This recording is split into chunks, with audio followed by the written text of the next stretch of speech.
To make more Grevy's zebras. No, you can't open it. Those Grevy's zebras are, like I said, critically endangered. There's only 2,500 of these guys left in the wild. They live in one reserve in Kenya. Excuse me, what are you feeding him? I'm feeding him gorilla biscuits. So these are made for gorillas, but they've got a little bit of an apple flavor, so we generally use them as a universal trainer here at the zoo. So most of our animals are under some kind of scientific study or another. Oh. So it's very important for us to know exactly what they eat. So we have nutritionists on staff. Yeah. Everything that we feed the animals is weighed out to the gram. Everything the animals leave is weighed out to the gram. Because most of these animals are in a study of some kind, so their nutrition is usually a variable in that study. So we can feed them these gorilla biscuits. They don't have much of a nutritional profile without throwing their diet off and affecting whatever study these guys are under. For the zebras specifically, we're working on AI with these guys. So just because you can artificially inseminate a horse doesn't mean you can do the same thing to a Grevy zebra, doesn't mean you can do the same thing to a mountain zebra. It's kind of a different formula every time. And so that's one of the things that we're working on with these guys here at the National Zoo.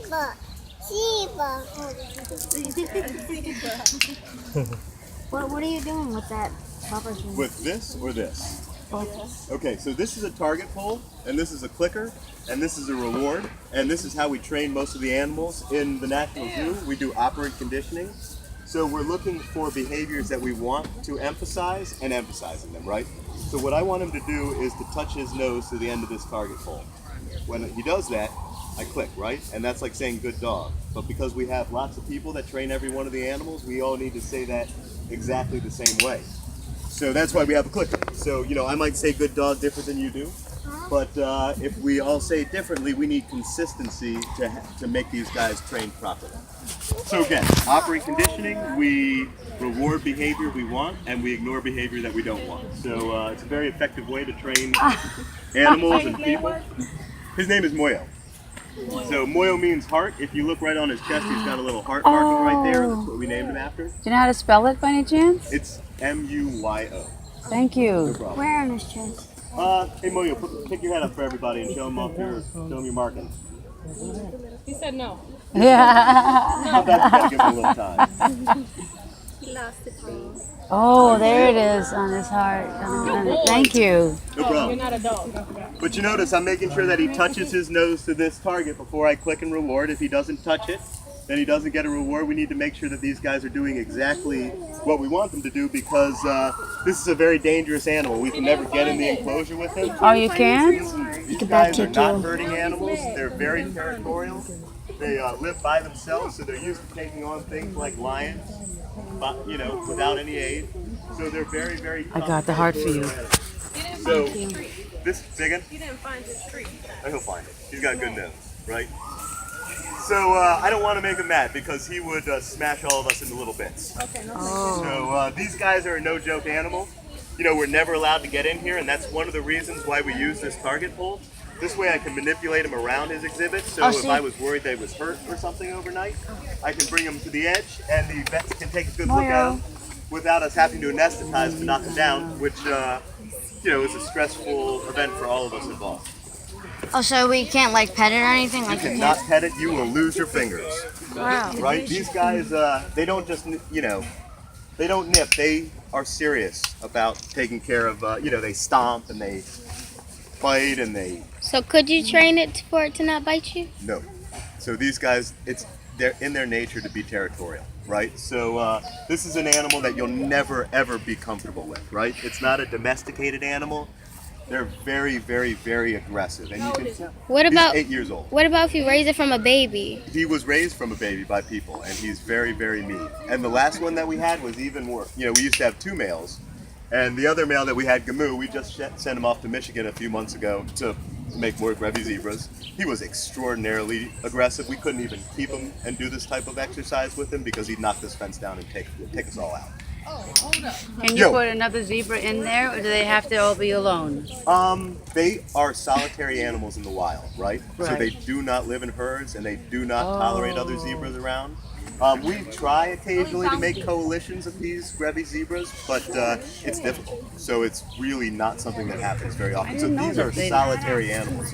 Even when they have foals, the Babies of the foals?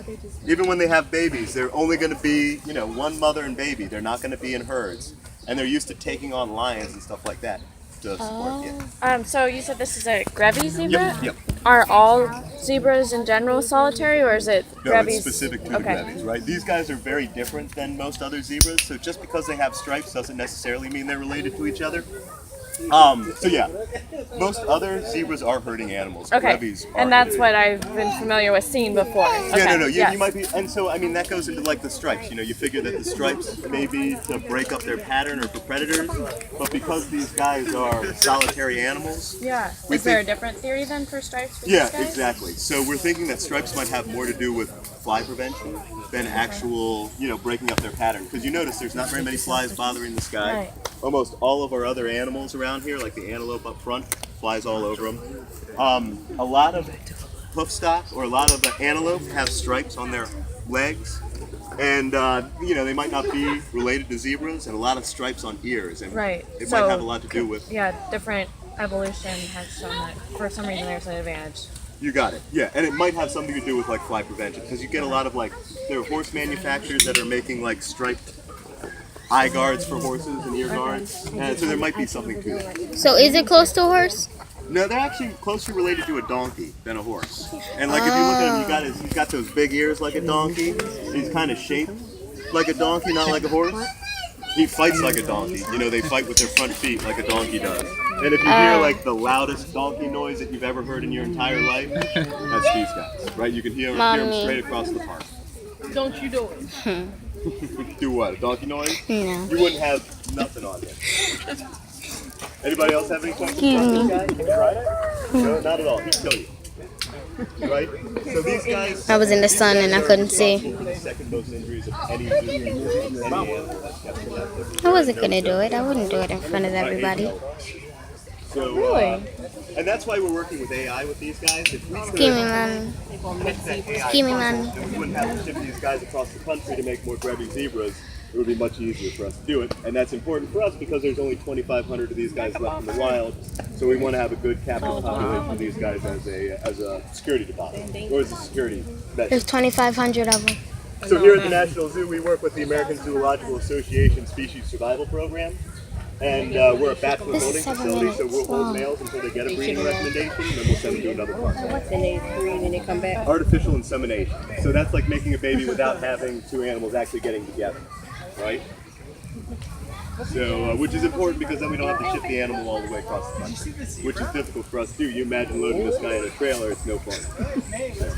Why would you want to make it artificial? Very carefully, right? So we train them to go into a trailer, and with these particular guys, we'll send them in a chute because they're so dangerous and they can't get anywhere near them. So we really, so we actually construct a chute out of plywood that goes from one of these exhibits right into a trailer. And, get them in there. Go, we make actually one of us stands. So in the trailer they, and so they can be trained, but like they can't be that's they what trained to motivates stop these guys. fighting. Yeah, they really don't like it. So, especially the other one. The other one was a handful. Our other male Gamu, who we just sent out a few months ago, he was a lot of zebra to deal with. This Moyo is much more relaxed. He's actually